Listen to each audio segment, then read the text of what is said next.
Саламатсыздар балалар? Саламатсыздар. Жақсы, отырамыз. Ата балалар. Сізді барлығымыз келеді. Барлығымыз түгел өте жақсы. Үйге қандай тапсырма берді балалар? Бесінші және де алтыншы тапсырма бердіңіз. 5-ші және 6-шы тапсырма. Қане кім орындап берді? Кім тапсырма? Бесінші тапсырма. Хиуаз. Екінші сиыры мықты. Үшінші қорғайды, тәрбиелейді, баулайды. Төртінші сиыры Хиуаз Доспанова бізді отаншылыққа баулайды. Бесінші халық қаһарманы. Балалар, өте жақсы келсін.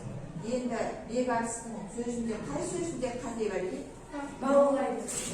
Баулайды деген негізінде баулайды. Баулайды деу керекпіз. Бекарыс отыра ғой, қатенді. Кім орындап келді? Аяулым. Біріншісі Хиуаз Доспанова, екінші ержүрек ержет, үшіншісі соғысты, қорғады, ұшты.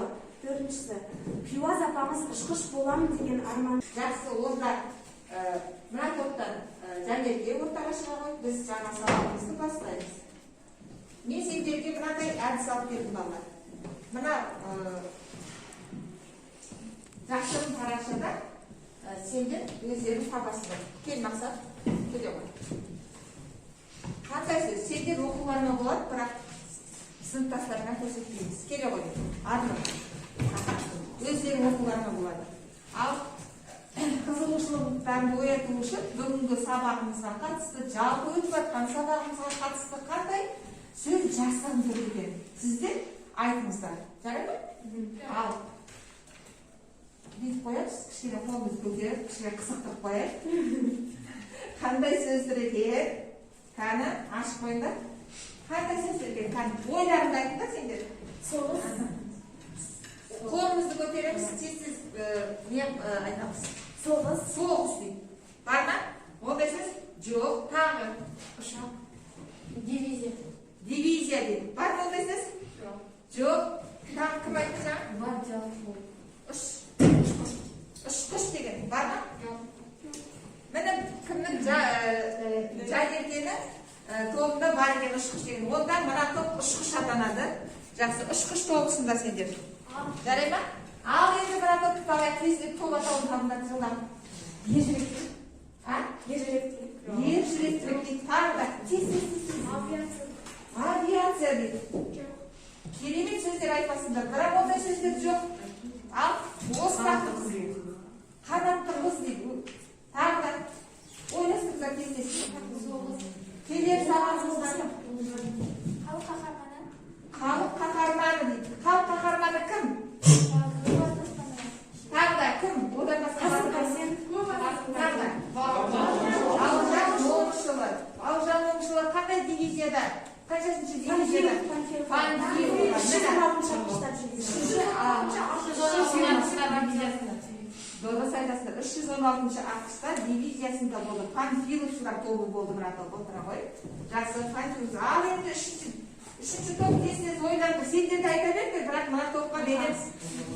Қандай? Жаңа сабағымыздың тақырыбы болады.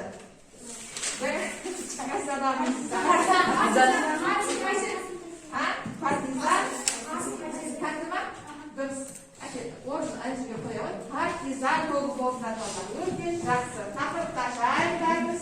Бүгін өтетін сабағымыз партизан Қасым Қайсенов туралы. Кәні партизан деп өз ойларыңызды айтыңызшы, кімді айтамыз партизан деп? Сендер бірінші естіп тұрсыздар ма партизан деп? Ал енді ғой жабылады. Партизан деген бір топқа бөлініп, басқа елдерге шабуыл өздерінің ештеңе өзі басқа елден келгенін білдіртпей, сол ел туралы ақпарат жинайды. Жасырын, иә? Жасырын әскерге қызмет ете ма? Дұрыс айтасыздар. Тағы да қайда естідіңдер партизан сөзін айта ғой? Сендер партизан, менің ойымша партизан дегеніміз бұл тыңшы ретінде фашистерден мәлімет жинайтын. Иә, дұрыс айтасыздар. Негізгі ақпараттарды жинап өзінің әскерге не қылатын көмегін жасырын түрде беріп жатады. Жақсы. Онда партизан Қасым Қайсенов туралы оқимыз. Жұртымызбен оқимыз, бәріміз оқимыз. Тез жылдам оқимыз.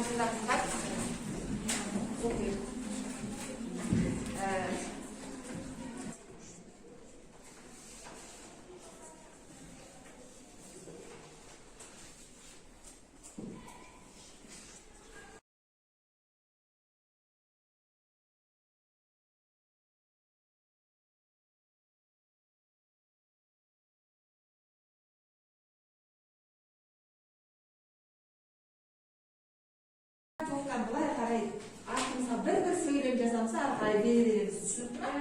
Бұл тапсырма сендер қазіргі алған Қасым Қайсенов туралы және біз оқшау сөздерді өтіп жатырмыз ғой балалар, иә?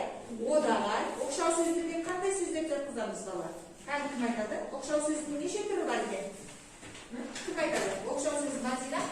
Қандай сөздер? Қыстырма сөз, қаратпа сөз, одағай сөз. Өте жақсы. Қыстырма сөз, қаратпа сөз, одағай сөздерді пайдаланып, Қасым Қайсенов туралы мәтінді жазып шығамыз. Дереу қазір сөйлемді жазамыз. Мына топ жылдан тез артық.